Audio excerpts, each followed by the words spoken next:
Hey everyone, so it's been a very interesting month, very eventful January. I thought I would quickly talk about a couple of big events that have happened this month, notably the Los Angeles wildfires and the bridge barges that China has been building, as well, of course, Donald Trump's inauguration. I'm sure you've heard about these Los Angeles wildfires, and it's crazy. It's really a tragedy. It's set to become the most expensive natural disaster that the U.S. has ever faced, with some estimates being that the total cost is going to be over $250 billion. But something you might have not heard about is the failure on the part of the city leadership. Wildfires were a known risk. Retired fire department chiefs and the current fire department, they warned the city that it was a risk. But the city leadership, instead, they slashed the budget of the fire department by $17 million. And they fired over 100 firefighters because of vaccine mandates. So the city leadership, they didn't have their priorities in place. And they didn't do anything to mitigate the risk of the wildfires.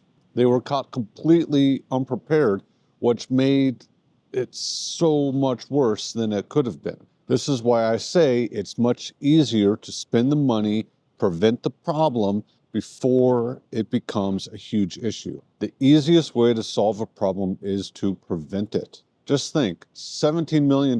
Sure, you save $17 million, but at the cost of $250 billion, what is that, like 15,000% increase? And remember, the leaders that failed the people, they were voted into office. So the lesson for Taiwan here is to make sure you're voting for people that have their priorities straight, people who are willing to prevent the problem. Okay, let's talk about these bridge barges. So if you didn't hear about this, satellite photos have shown that China is building what looks to be about 5 heavy-duty barges which have extendable bridges on them. And many people claim this is in preparation of an invasion. Now, some people compare these to the mulberry harbors, which were used in the D-Day invasion, World War II. There's some differences here, like the mulberry harbors, those were pontoon bridges. They weren't on a barge, but I understand what they're saying. Now, there are some fears that have been stoked about how these can increase the number of spots that potentially invade from, especially along places like rocky beaches where normal landing craft just can't land.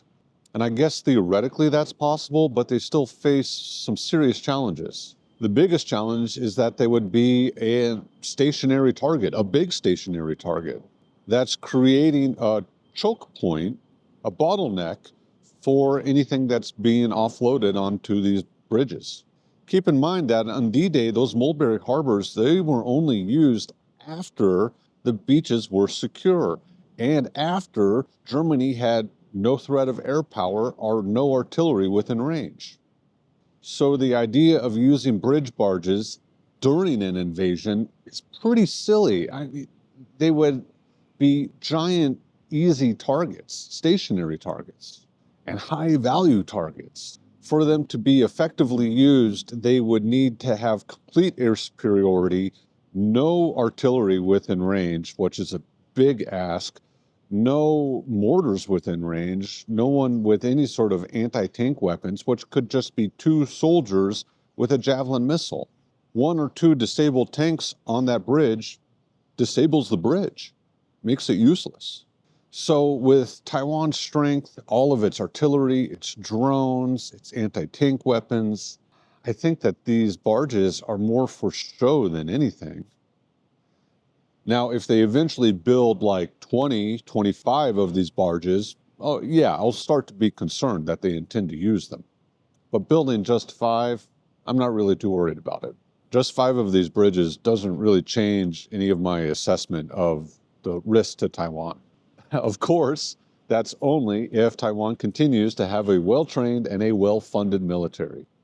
Okay, and the big news is that Trump is the president of the U.S. again. During his inauguration, he claimed that the U.S. will be entering a new golden era, and he signed more executive orders on his first day than any other president in history. I think he was the one who had the previous record, so he beat his old record. He signed over 200 executive orders, so let's briefly mention some of the more important ones. He established the Department of Government Efficiency, which will be headed by Elon Musk. And he established the External Revenue Service, which will start overseeing all the tariffs that Trump plans to implement. He designated drug cartels as terrorist organizations. He ordered U.S. troops to be sent down to the southern border. He ordered the U.S. to leave the World Health Organization. And he pardoned most of the people who were convicted for the January 6th riots. And maybe my favorite order, he renamed the Gulf of Mexico to the Gulf of America. Okay, sure. Now, out of all of these, what will affect Taiwan the most is probably the External Revenue Service. We'll see if any tariffs are going to be implemented on trade between Taiwan and the U.S. Trump did say that he plans on implementing a 10% tariff on all the imports coming from China. He hasn't mentioned Taiwan yet. We'll just have to pay attention, see what happens. At any rate, it's going to be a very interesting 4 years with Trump as the president. I am particularly happy with his choice of Secretary of State, Marco Rubio. I think that he'll be a great friend to Taiwan. But let me know what you think. Do you think Marco Rubio is a good pick for Secretary of State? Do you think that Taiwan can keep its good trade relations with the U.S. or will get some nasty tariffs? I hope not. I think that as long as Taiwan has a good trade balance with the U.S., it'll be okay, but that will probably involve buying more weapon systems from the U.S. If that's the case, buy artillery, buy air defense and buy artillery, okay? All right, that's all I have for today. Thanks a lot for watching. Big thanks to my channel supporters. I'll see you next time. Peace, love. I'll see you.